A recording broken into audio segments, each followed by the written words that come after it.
People drowned in molasses in 1919, not metaphorically, not slowly. A 25-foot wall of it tore through Boston at 35 miles per hour. On January 15th, 1919, a steel tank holding 2.3 million gallons of molasses exploded in the North End.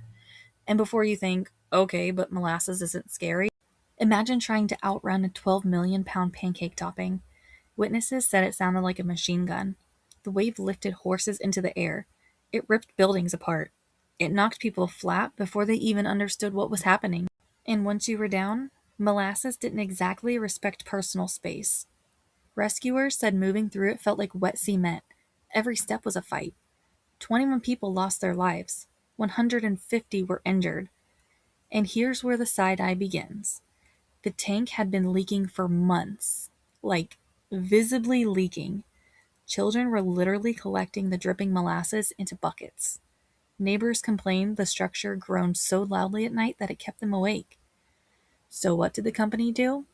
They painted it brown to hide the cracks, which is the industrial equivalent of putting concealer on a broken bone.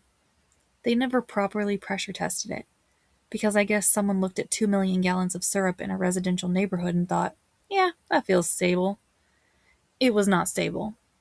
The disaster led to one of the first major corporate accountability cases in U.S. history. Turns out, it's just molasses is not a strong legal defense.